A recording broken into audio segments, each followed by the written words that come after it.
DNS news కి స్వాగతం. Bulletin ముందుగా హెడ్లైన్స్.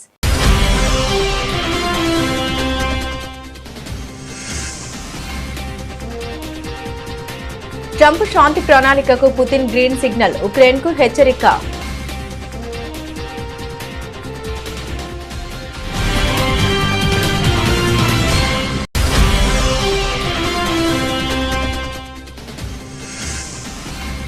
శ్రీ సత్యసాయి బాబా శత జయంతి ఉత్సవాల్లో పాల్గొన్న ద్రౌపది ముర్ము, సత్యసాయి మహాసమాధిని దర్శించుకున్న రాష్ట్రపతి.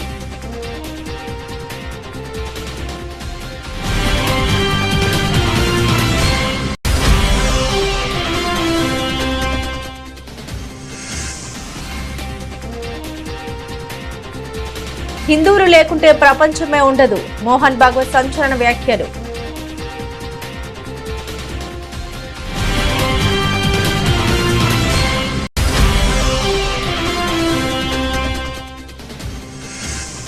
శ్రీనగర్ లో ప్రారంభమైన 3వ ఎడిషన్ సిఆర్పీఎఫ్ కప్ యువతను పాల్గొనేలా చేయడమే తమ లక్ష్యమన్న సిఆర్పీఎఫ్ ఐజీ పవన్ కుమార్ శర్మ.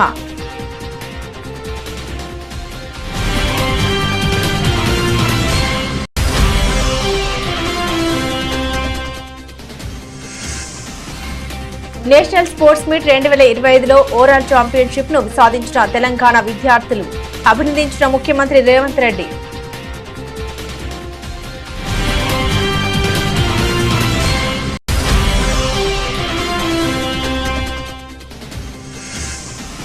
శ్రీ సత్యసాయి శత జయంతి ఉత్సవాల్లో పాల్గొన్న చంద్రబాబు, సత్యసాయి బాబా తన సందేశాలతో చాలా మందిలో పరివర్తన తెచ్చారన్న ముఖ్యమంత్రి.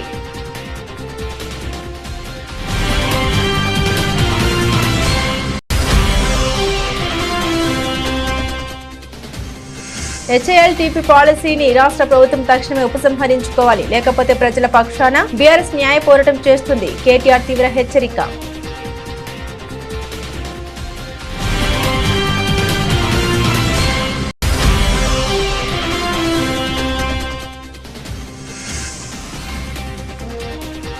రైతులు నిలువున మోసం చేసిన కూటమి ప్రభుత్వం, మాజీ మంత్రి కాకాని గోవర్ధన్ ఆక్షేపణ.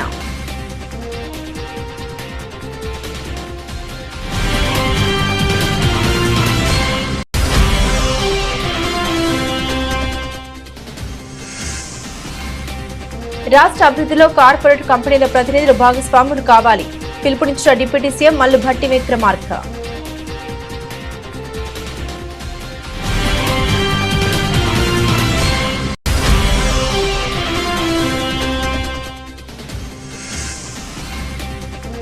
ఏపీలోని 15 ప్రధాన ప్రభుత్వ ఆసుపత్రుల్లో త్వరలో ఎన్ఆర్సీల ఏర్పాటు, వెల్లడించిన ఆరోగ్య శాఖ మంత్రి సత్యకుమార్.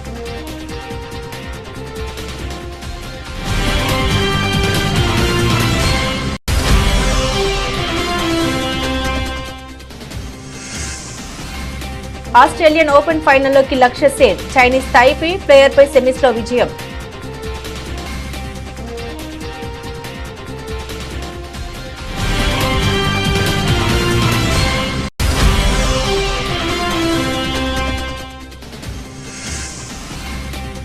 టాలీవుడ్ హీరో మంచు మనోజ్ కొత్త ప్రయాణం, మోహన్ రాగం మ్యూజిక్ లాంచ్.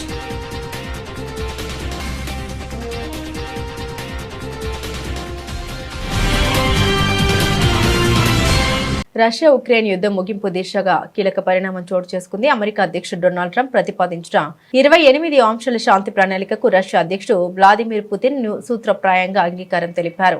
2022 నుండి కొనసాగుతున్న ఈ భీకర యుద్ధానికి ఒక తుది పరిష్కారం కనుగొనడానికి ఈ ప్రణాళికను ప్రాతిపదికగా తీసుకొచ్చామని ఆయన శుక్రవారం వ్యాఖ్యానించారు.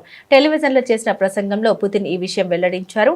అమెరికా నుండి తమకు ప్రతిపాదన అందిన విషయాన్ని ధృవీకరించారు. తుది శాంతియుత పరిష్కారానికి దీన్ని ఆధారంగా ఉపయోగించుకోవచ్చని నేను నమ్ముతానని పుతిన్ పేర్కొన్నారు. అలస్కాలోని యాంకరేజ్ లో జరిగిన చర్చల సందర్భంగా అమెరికా వైపు నుండి కొన్ని సర్దుబాట్లు, సౌలభ్యం చూపాలని కోరినట్లు పుతిన్ తెలిపారు. కొన్ని క్లిష్టమైన సమస్యలు ఉన్నప్పటికీ రష్యా ఈ ప్రతిపాదనకు అంగీకరించిందని ఆయన వివరించారు. అదే సమయంలో ఈ ప్రతిపాదనను ఉక్రెయిన్ తిరస్కరిస్తే తీవ్ర పరిణామాలు ఉంటాయని పుతిన్ హెచ్చరించారు. పుట్టపర్తి సత్యసాయిబాబా బోధనలు లక్షలాది మందికి మార్గం చూపాయని భారత రాష్ట్రపతి ద్రౌపది ముర్ము వ్యాఖ్యానించారు. ఇవాళ బాబా శత జయంతి ఉత్సవాల్లో ముర్ము పాల్గొన్నారు. ఈ సందర్భంగా సత్యసాయి సమాధిని దర్శించుకుని ప్రత్యేక పూజలు చేశారు. చేశారు. పుట్టపర్తికి వచ్చిన రాష్ట్రపతికి సీఎం మంత్రులు ఘన స్వాగతం పలికారు. అనంతరం పుట్టపర్తిలోని పూర్ణచంద్ర ఆడిటోరియంలో నిర్వహించినటువంటి ప్రత్యేక కార్యక్రమంలో ముర్ము పాల్గొన్నారు. ఈ సందర్భంగా రాష్ట్రపతి ముర్ము మాట్లాడారు. సత్యసాయి మహాసమాధిని దర్శించుకోవడం తన అదృష్టమని పేర్కొన్నారు. ఇక విశ్వ ప్రేమకు ప్రతిరూపంగా సత్యసాయి జీవించారని కొనియాడారు. బాబా సందేశంతో కోట్లాది మంది భక్తులు మానవ సేవ చేస్తున్నారని ప్రశంసించారు. సత్యసాయి ట్రస్ట్ ద్వారా ఎంతో మందికి వైద్య సేవలు అందించారని కీర్తించారు. ఈ ట్రస్ట్ కు మనస్ఫూర్తిగా ధన్యవాదాలు తెలుపుతున్నామని ద్రౌపది ముర్ము పేర్కొన్నారు. ఆ తర్వాత మధ్యాహ్నం ఢిల్లీకి బయలుదేరి వెళ్లనున్నారు. Sri Satya Sai Baba emphasized on the belief that service to mankind is service to God. He exhorted his devotees to follow his ideal. He oriented spirituality towards public welfare. He linked spirituality with selfless service and personal transformation. Sai Baba inspired millions to follow the path of service. It is a matter of satisfaction that his devotees in so many countries are serving the underprivileged and the needy. Sri Satya Sai Baba's message of selfless love through selfless service is inspiring the Sri Satya Sai Service Organization to volunteer for service.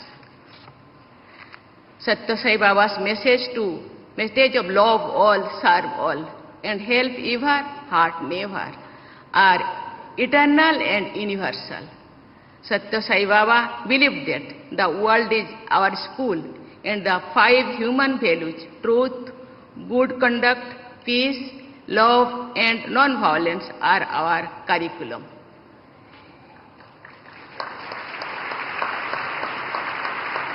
His teachings on human values are timeless, resonating across all cultures and countries and all eras.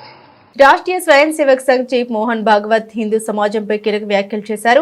హిందువులు లేకపోతే ఈ ప్రపంచమే అంతరించిపోతుందని, ప్రపంచ మనుగడకు హిందూ సమాజమే కేంద్రమని ఆయన స్పష్టం చేశారు. మణిపూర్లో పర్యటిస్తున్న ఆయన ఆ సభలో మాట్లాడారు. ఈ వ్యాఖ్యలు చేశారు.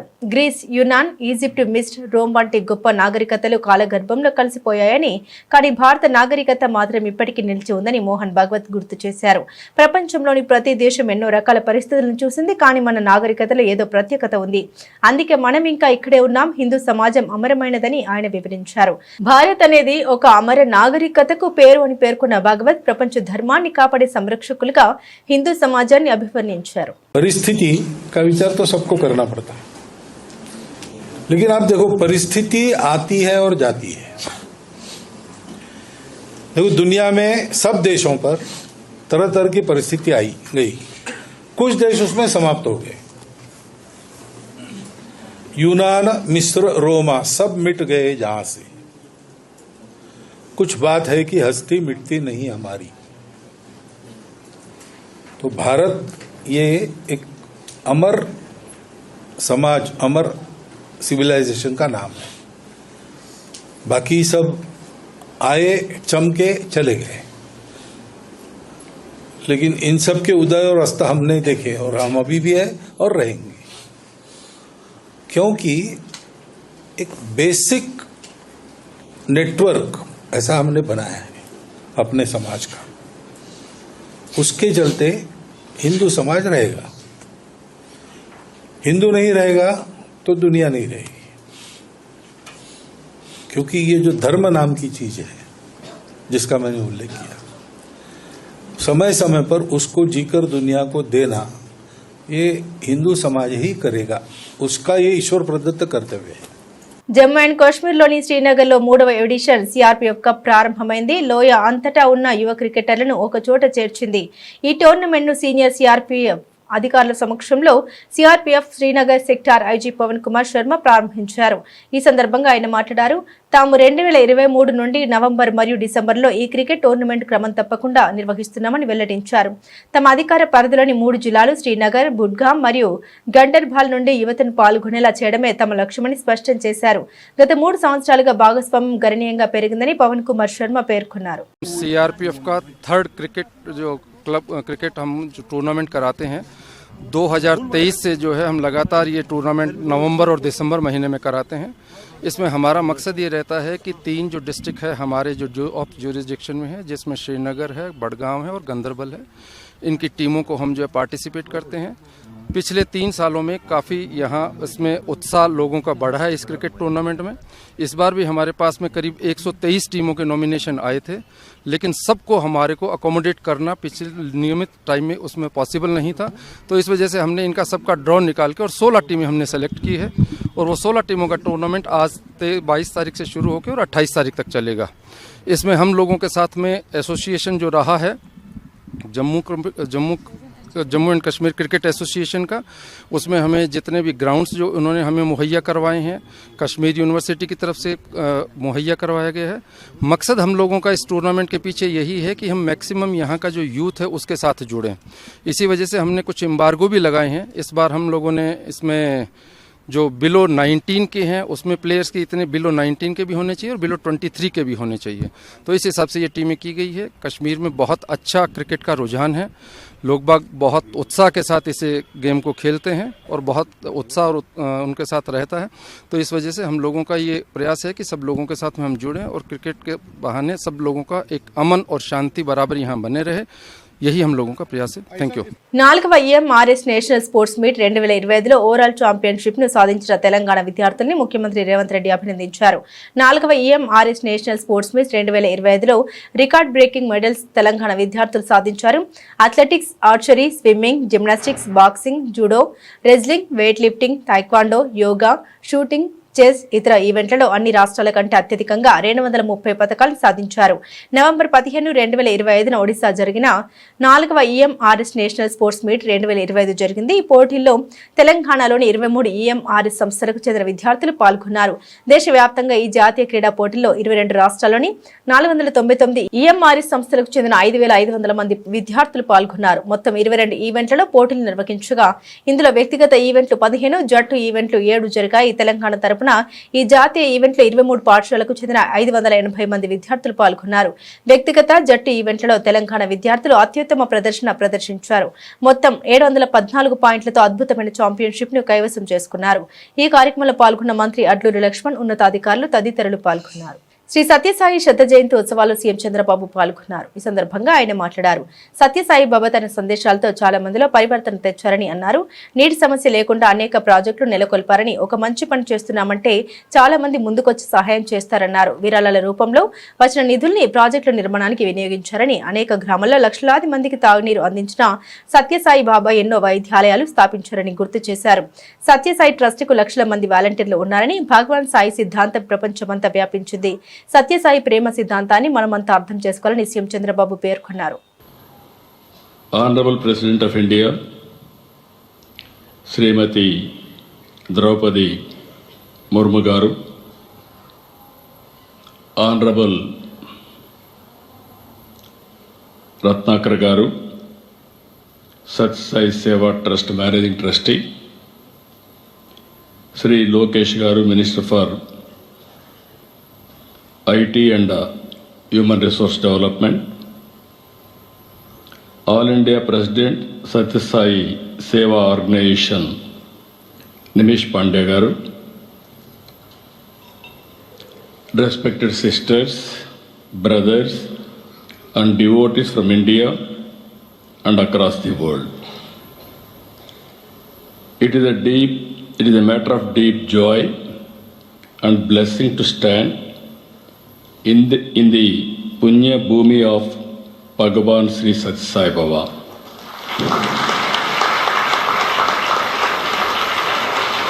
This is not just a celebration of the centenary, it is a celebration of a legacy of love, service and universal peace. Rashtrapati ji, your own life journey from a humble background to the highest office in our republic is an inspiration for all of us.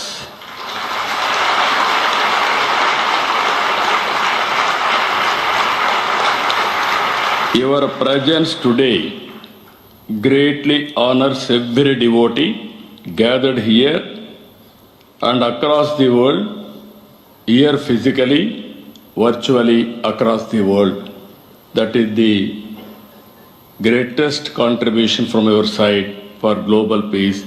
రాష్ట్రంలోని 5 లక్షల కోట్ల విలువైన భూములు కాజేసేందుకు ముఖ్యమంత్రి రేవంత్ రెడ్డి ముఠా కుట్ర చేస్తోందని BRS working president K తారక రామారావు సంచలన ఆరోపణ చేశారు. కాంగ్రెస్ ప్రభుత్వం నూతనంగా తీసుకొచ్చిన Hyderabad industrial lands transformation policy అనేది ఒక పాలసీ కాదని లక్షల కోట్ల భూ కుంభకోణం కోసం రూపొందించిన బ్లూ ప్రింట్ అని విమర్శించారు కేటీఆర్. హైదరాబాద్ తెలంగాణ భవన్లో మీడియా సమావేశంలో కేటీఆర్ మాట్లాడారు. తన సన్నిహిత రాజకీయ మధ్యవర్తులు, బంధువులు, తన అనుకూల రియల్ ఎస్టేట్ గ్రూపులకు అత్యంత విలువైన 9,292 ఎకరాల ప్రభుత్వ భూముల్ని అప్పనంగా అప్పగించేందుకు ముఖ్యమంత్రి ప్లాన్ చేస్తున్నారని విమర్శించారు. మా గవర్నమెంట్లో మేమున్నప్పుడేమో 100% SRO రేట్ చెల్లించాలా ఒరిజినల్ అలాటీ చేతిలో ఉంటే, ఒరిజినల్ అలాటీ చేతిలో కాకుండా ఇంకోరి చేతికి పోతే 200% అని పెడితే, రేవంత్ రెడ్డి ఏమంటున్నాడు, కేవలం అప్లికేషన్ పెట్టుకుంటే వారం రోజులనే పర్మిషన్ ఇస్తారట. ఏది టీఎస్ ఐపాస్ లెక్క. అర్జెంటుగా డబ్బులు కావాలి కాబట్టి, అర్జెంటుగా లూట్ చేయాలి కాబట్టి వారం రోజుల్లో పర్మిషన్, మరొక వారం రోజుల్లో స్పెషల్ సిఎస్ ఆధ్వర్యంలో కమిటీ అప్రూవల్, మరొక వారం రోజుల్లో ఫీజు డిమాండ్ నోటీస్, 45 రోజుల్లో మొత్తం ప్రక్రియ పూర్తి. అన్నింటికి మించిన హైలైట్ ఏంటంటే 100%, 200% నిబంధన మనం పెడితే మన కేసీఆర్ గవర్నమెంట్లో 30% కడితే చాలంట. ఎంత హైలైట్ అంటే 30% చాలంటే, ఇది 30% SRO విలువ. ఉదాహరణకి మీకు ఎగ్జాంపుల్ చెప్తాను.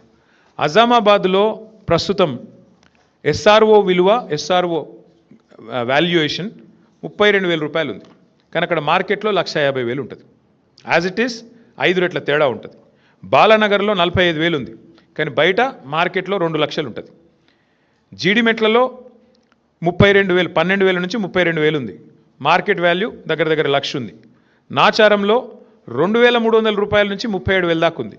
మార్కెట్ వాల్యూ 1,00,000 ఉంది గజం. నేను చెప్పేది చెర్లపల్లిలో 10,000 ఉంది గజం SRO ప్రకారం. మార్కెట్ వాల్యూ కనీసం 75,000-80,000 ఉంటుంది. మల్లాపూర్లో కేవలం 8,400 ఉంది SRO వాల్యుయేషన్.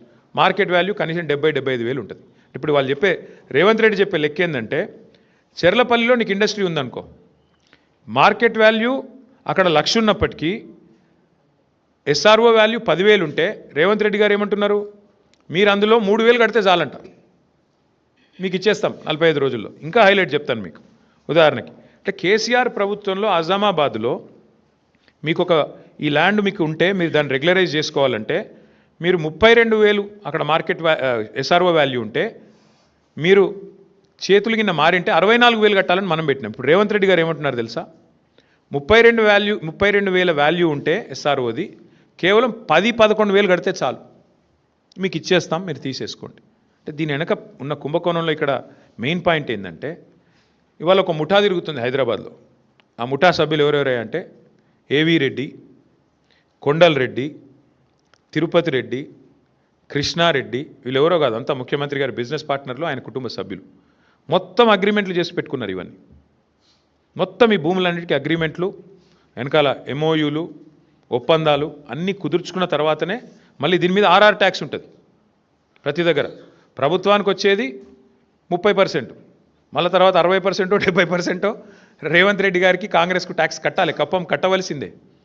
ఈ లెవెల్లో అంటే ఒక 4-5 లక్షల కోట్ల భూములకు వీళ్ళు పెట్టిన టెండర్ ఇది. కూటమి ప్రభుత్వ పాలనలో సీఎం చంద్రబాబు అన్నదాతల మీద పగబట్టినట్లు వ్యవహరిస్తున్నాడని మాజీ మంత్రి కాకాని గోవర్ధన్ రెడ్డి ఆగ్రహం వ్యక్తం చేశారు.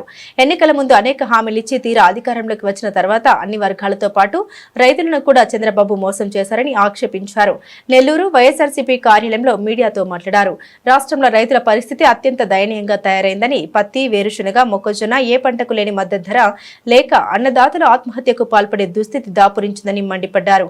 వైఎస్ జగన్ హయాంలో వ్యవసాయ రంగంలో విప్లవాత్మక సంస్కరణ చేపట్టామన్న ఆయన అన్నదాతలకు అండగా రైతు భరోసా కేంద్రాలు ఏర్పాటు చేసి విత్తనం నుండి విక్రయం వరకు చేయూతనిచ్చామని స్పష్టం చేశారు.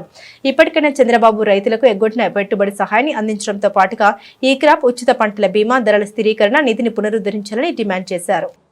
ఎందుకంటే చంద్రబాబు నాయుడు వ్యవసాయం దండగా అని గతంలో ఏ విధంగా అయితే రైతులను అవమానించాడో అదే పందాలో కొనసాగినట్టుగా అంతులేనటువంటి నిర్లక్ష్యం రైతాంగం పట్ల ప్రదర్శిస్తూ ఈరోజు ఏదైతే గతంలో ఉన్నటువంటి వ్యవస్థలు, జగన్మోహన్ రెడ్డి గారు ఏర్పాటు చేసినటువంటి వ్యవస్థలు, రైతులు హర్షించినటువంటి వ్యవస్థలు, గొప్పగా పనిచేసినటువంటి వ్యవస్థలు, వాటన్నిటినీ రద్దు చేస్తూ ఈరోజు అన్నదాతల ఇంట శోకాన్ని మిగిల్చినటువంటి సందర్భాలు ఉన్నాయి. కాబట్టి ఒక పక్క రాష్ట్రంలో వ్యవసాయం చేసేటువంటి రైతు ఏ పంట వేసినా సరే ఈరోజు నష్టాలే తప్ప గిట్టుబాటు ధర, కనీస గిట్టుబాటు ధర లభించేటువంటి పరిస్థితి లేదు. ఒక పక్క గిట్టుబాటు ధర లభించక ప్రభుత్వం నుంచి చేయూత కరువై రైతులు తల్లడిల్లిపోతున్నటువంటి పరిస్థితుల్లో అతివృష్టి, అనావృష్టి, వర్షాభావ పరిస్థితులు, ఓ పక్క రైతులు అప్పులు ఊబులో కూలుకుపోయి ఆత్మహత్యల వైపు ఈరోజు మొగ్గు చూపించేటువంటి దుస్థితి అన్నపూర్ణ లాంటి ఆంధ్ర రాష్ట్రంలో ఏర్పడడం కూటమి ప్రభుత్వ వైఫల్యం అని చెప్పి ఈ సందర్భంగా తెలియజేస్తున్నాను. అందుకని ఈరోజు జగన్మోహన్ రెడ్డి గారు ముఖ్యమంత్రిగా ఉన్నప్పుడు అనేక సందర్భాల్లో చెప్పాం, అనేక రకాలైనటువంటి వ్యవసాయానికి సంబంధించి కానీ రైతాంగానికి సంబంధించి కానీ విప్లవాత్మకమైనటువంటి సంస్కరణలు తీసుకొచ్చారు. ఆ సంస్కరణలు రైతులకి మంచి ఫలితాలను ఇచ్చాయి. ఆ వ్యవస్థలన్నింటినీ కూడా ఈరోజు ఒక్కొక్కటిగా చంద్రబాబు నాయుడు జగన్మోహన్ రెడ్డి గారికి ఎక్కడ పేరు వస్తుందో అనేటువంటి ఆలోచనతో వాటన్నిటినీ ఈరోజు అటకెక్కించడానికి చంద్రబాబు నాయుడు ప్రయత్నం చేస్తున్నాడు. ఎన్నో రకాలైనటువంటి హామీలు గుప్పించాడు. ఎన్నికలకు ముందు అనేక రకాలైనటువంటి హామీలు గుప్పించాడు. ఓట్లు దండుకున్నాడు. ఓట్లు దండుకున్న తర్వాత పట్టించుకోకుండా ఈరోజు గాలికి వదిలేశాడు. తుఫాన్లు వచ్చినా, వరదలు వచ్చినా వాటికి సంబంధించినటువంటి సహాయం అందించేటువంటి పరిస్థితి లేదు. గిట్టుబాటు ధరలకు సంబంధించి కానీ కనీస మద్దతు ధర దొరక్క ఈరోజు రైతులు ఇబ్బంది పడుతుంటే ఓ పక్క హామీలు అమలు చేయకుండా, రైతులను ఆదుకోకుండా అన్నదాతలకి గుండె కోత తీరనటువంటి శోకాన్ని ఈ ప్రభుత్వం మిగిల్చేటువంటి పరిస్థితి ఏర్పడింది. మొన్ననే చంద్రబాబు నాయుడు చెప్పాం, మరలా చంద్రబాబు నాయుడుకి ఒకసారి గుర్తు చేస్తున్నా, మొన్న గతంలో జగన్మోహన్ రెడ్డి గారు ఇచ్చినటువంటి పెట్టుబడి సాయం రైతు భరోసాని పేరు మార్చి అన్నదాత సుఖీభవ అని చెప్పి చాలా ఆర్భాటంగా 175 నియోజకవర్గాల్లో 100 మంది ఎమ్మెల్యేలు వెళ్ళి దాన్ని ప్రారంభించనని చెప్పి పురమాయించాడు. చంద్రబాబు నాయుడు తెలుగుదేశం పార్టీ ఎమ్మెల్యేలు పచ్చ కండువాలు వేసుకొని, పాపం ఆకుపచ్చ కండువాలు, పసుపచ్చ కండువ కాదు ఆకుపచ్చ కండువాలు వేసుకుని, అంటే చంద్రబాబు నాయుడు రైతుల్లాగా పాపం ఏదో లెక్చర్లు ఇచ్చాడు, ఏదో ప్రచారం చేసుకున్నాడు. చంద్రబాబు నాయుడు ఉద్దేశం ఏ విధంగా ఉంది అంటే, ఏదైనా చిన్న కార్యక్రమం ఏర్పాటు చేయడం, ఆ రోజు ఒక ఆకుపచ్చ కండువ వేసుకొని రావడం, ఆ ఆకుపచ్చ కండువ వేసుకొని రావడమే నేను రైతులకు ఇచ్చినటువంటి వరం, అది వేసుకోవడమే నేను రైతుల పాలిట ఉన్నానని చెప్పి భావం కలిగించడానికి ప్రయత్నం చేస్తున్నాడు తప్ప రైతులను ఆదుకోవాలన్నటువంటి తపన తాపత్రయం ఎక్కడా కూడా చంద్రబాబు నాయుడికి మచ్చుకు కూడా కనిపించడం లేదు. మేము గతంలో అనేక సందర్భాల్లో మాట్లాడాం, మరలా ఈ రోజు చెప్తున్నాం. రాష్ట్ర అభివృద్ధిలో కార్పొరేట్ కంపెనీల ప్రతినిధులు భాగస్వాములు కావాలని డిప్యూటీ సీఎం మల్లు భట్టి విక్రమార్క పిలుపునిచ్చారు. ప్రజాభవన్లో కార్పొరేట్ సంస్థల ప్రతినిధులతో జరిగిన ప్రత్యేక సమావేశంలో ఆయన మాట్లాడారు. మీ అందరి సహకారంతో తెలంగాణ రైజింగ్ 2047 లక్ష్యం సాధించాల్సి ఉందని పేర్కొన్నారు. దేశంలో అత్యంత వేగంగా అభివృద్ధి చెందుతున్న రాష్ట్రం, ఆర్థిక పరిపుష్టి, సానుకూల వాతావరణం, నిపుణులైన మానవ వనరులతో తెలంగాణ పెట్టుబడులకు స్వర్గధామం అన్నారు. 2047 నాటికి రాష్ట్ర ఆర్థిక వ్యవస్థను $3 లక్షల కోట్ల తీసుకెళ్లాలన్న లక్ష్యంతో తమ సర్కార్ పనిచేస్తోందని తెలిపారు. డెలాయిట్, ఈవై, కేపీఎంజీ, బీసీజీ, పీడబ్ల్యూసీ, జేఎల్ఎల్ తదితర సంస్థల ప్రతినిధులు ఈ సమావేశంలో పాల్గొన్నారు. దేశంలోని అత్యుత్తమ పోలీస్ వ్యవస్థల్లో తెలంగాణ పోలీసు ఒకటని, శాంతి భద్రతలు పూర్తిగా అదుపులో ఉంటాయని ఆయన తెలిపారు. రాష్ట్రంలోని 15 ప్రధాన ప్రభుత్వ ఆసుపత్రుల్లో త్వరలో న్యూట్రిషన్ రిహాబిలిటేషన్ సెంటర్లు ఏర్పాటు చేయనున్నట్లు ఆరోగ్య శాఖ మంత్రి సత్యకుమార్ తెలిపారు. ఈ మేరకు శుక్రవారం ప్రకటన జారీ చేశారు. ఈ కేంద్రాల ద్వారా 5 ఏళ్లలోపు చిన్నారులకు వైద్య, పోషకాహార సేవలు అందుతాయన్నారు. 15 ఎన్ఆర్సీల్లో 11 గిరిజన ప్రాంతాల్లో వస్తాయని పేర్కొన్నారు. వీటన్నింటిలో చిన్నారుల కోసం 115 పడకలు అందుబాటులోకి వస్తాయన్నారు. రాష్ట్రంలో ఇప్పటికే 21 ఎన్ఆర్సీలు ఉన్నాయని, వాటిలో 340 పడకలు అందుబాటులో ఉన్నాయని వివరించారు. గ్రామాల్లోని ఆశా ఏఎన్ఎంలు అందించే సమాచారంతో పిహెచ్సి వైద్యులు చిన్నారులకు పరీక్షలు నిర్వహించి వారి ఆరోగ్య పరిస్థితిని అంచనా వేసిన తర్వాత ఎన్ఆర్సీ కేంద్రాలకు పంపిస్తారని పేర్కొన్నారు. స్టార్ బ్యాడ్మింటన్ ప్లేయర్ లక్ష్య సెన్ ఆస్ట్రేలియన్ ఓపెనర్ సూపర్ 500 టోర్నీలో ఫైనల్లోకి ప్రవేశించాడు. ప్రపంచంలోని 6వ నెంబర్ ర్యాంకర్ చౌతెన్ చెన్ను సేన్ ఓడించాడు. చైనీస్ తైపీకి చెందిన అతన్ని 17, 21, 24, 22, 21, 16 స్కోర్తో మట్టి కరిపించాడు. 86 నిమిషాల పాటు ఆ సెమీఫైనల్ హోరాహోరీగా సాగింది. ఈ ఏడాది హాంకాంగ్ ఓపెన్ ఫైనల్లోకి కూడా లక్ష్య సెన్ ప్రవేశించిన విషయం తెలిసిందే. అయితే ఈ సీజన్లో ఇంకా అతను టైటిల్ నెగ్గాల్సి ఉంది. ఆదివారం జరిగే ఫైనల్లో యుషి తనకా లేదా లిన్చున్లేతో తలపడే అవకాశం ఉంది. 2021 వరల్డ్ ఛాంపియన్షిప్ లో కాంస్య పథకం గెలిచిన లక్ష్య సేన్ ఆస్ట్రేలియన్ ఓపెన్ సెమీస్ లో తొలి గేమ్ కోల్పోయాడు. అయితే ఆ తర్వాత అతను గట్టిగా పోటీ ఇచ్చాడు. వరుసగా చివరి 2 గేమ్లను గెలుచుకున్నాడు. ఓ గేమ్ లో ఇద్దరు 44 షాట్ ర్యాలీ ఆడారు. నెట్ షాట్స్ శ్రమలతో లక్ష్య సేన్ ఆకట్టుకున్నాడు. టాలీవుడ్ నటుడు మంచు మనోజ్ తన కెరీర్లో కొత్త అధ్యాయాన్ని ఆరంభించారు. ఈసారి సినీ సెట్లో కాదు, సంగీత ప్రపంచంలోకి అడుగుపెట్టారు. ఆయన కొత్త మ్యూజిక్ లేబుల్ మోహన రాగా మ్యూజిక్ శనివారం అధికారికంగా లాంచ్ అయింది. చాలా ఏళ్లుగా తన మనసులో దాగి ఉన్న ఈ కళ నేడు నెరవేరిందని మనోజ్ భావోద్వేగంగా వెల్లడించారు. ట్విట్టర్లో మోహన రాగా మ్యూజిక్ పేరుతో ఓ సరికొత్త సంగీత సంస్థను ప్రారంభించబోతున్నట్లు చెప్పుకొచ్చారు. మంచు మనోజ్ మ్యూజిక్ అంటే తనకు ఎంతో ఇష్టమని, ఈ సంస్థ ద్వారా న్యూ యంగ్ టాలెంట్ ను ప్రోత్సహించనున్నట్లు చెప్పుకొచ్చారు. లోకల్ హార్ట్స్ గ్లోబల్ బీట్ అంటూ క్యాప్షన్ ఇచ్చారు. సంగీతం ఎల్లప్పుడూ నా ఎస్కేప్, నా ఎక్స్ప్రెషన్, నా నిజం. ఈ రోజు ఆ జర్నీ డెవలప్ అవుతోంది. నా కొత్త ప్రపంచ మ్యూజిక్ వెంచర్ ఇంట్రడ్యూస్ చేస్తున్నాను. మోహన రాగా మ్యూజిక్ యంగ్ టాలెంట్ నిర్భయమైన సృజనాత్మకత కోసం నిర్మించామని మంచు మనోజ్ స్పష్టం చేశారు. బులెటిన్ ముగించే ముందు హెడ్లైన్స్ మరోసారి.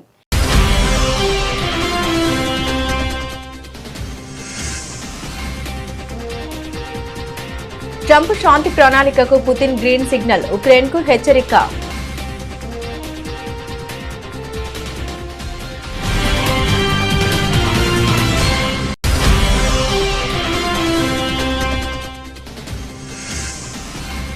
శ్రీ సత్యసాయి బాబా శత జయంతి ఉత్సవాల్లో పాల్గొన్న ద్రౌపది ముర్ము, సత్యసాయి మహాసమాధిని దర్శించుకున్న రాష్ట్రపతి.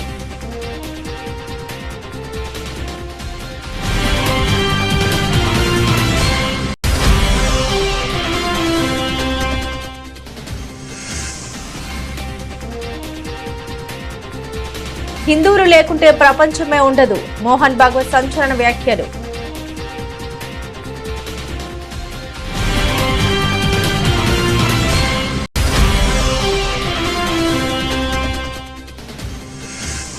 శ్రీనగర్లో ప్రారంభమైన 3వ ఎడిషన్ సిఆర్పీఎఫ్ కప్ యువతను పాల్గొనేలా చేయడమే తమ లక్ష్యమన్న సిఆర్పీఎఫ్ ఐజీ పవన్ కుమార్ శర్మ.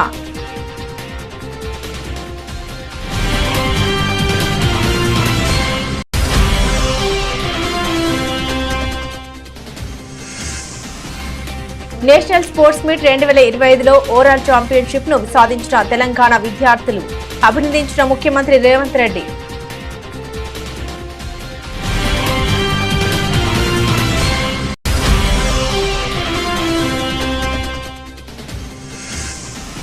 శ్రీ సత్యసాయి శత జయంతి ఉత్సవాల్లో పాల్గొన్న చంద్రబాబు, సత్యసాయి బాబా తన సందేశాలతో చాలా మందిలో పరివర్తన తెచ్చారన్న ముఖ్యమంత్రి.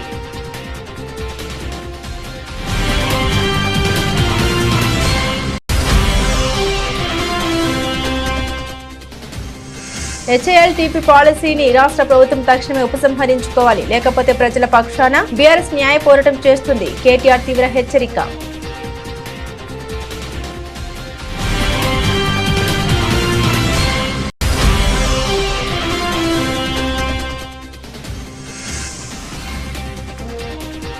రైతులు నిలువున మోసం చేసిన కూటమి ప్రభుత్వం, మాజీ మంత్రి కాకాని గోవర్ధన్ ఆక్షేపణ.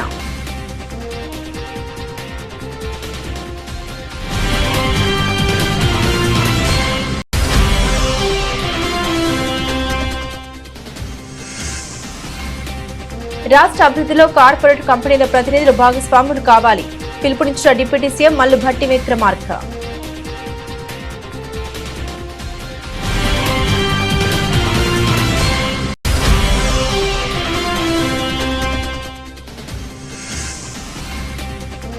ఏపీలోని 15 ప్రధాన ప్రభుత్వ ఆసుపత్రుల్లో త్వరలో ఎన్ఆర్సీల ఏర్పాటు, వెల్లడించిన ఆరోగ్య శాఖ మంత్రి సత్యకుమార్.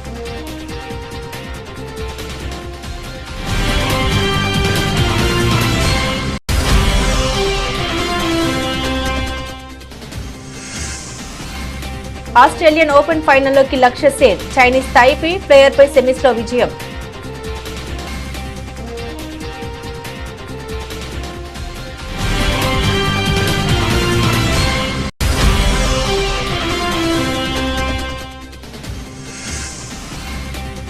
టాలీవుడ్ హీరో మంచు మనోజ్ కొత్త ప్రయాణం, మోహన్ రాగా మ్యూజిక్ లాంచ్.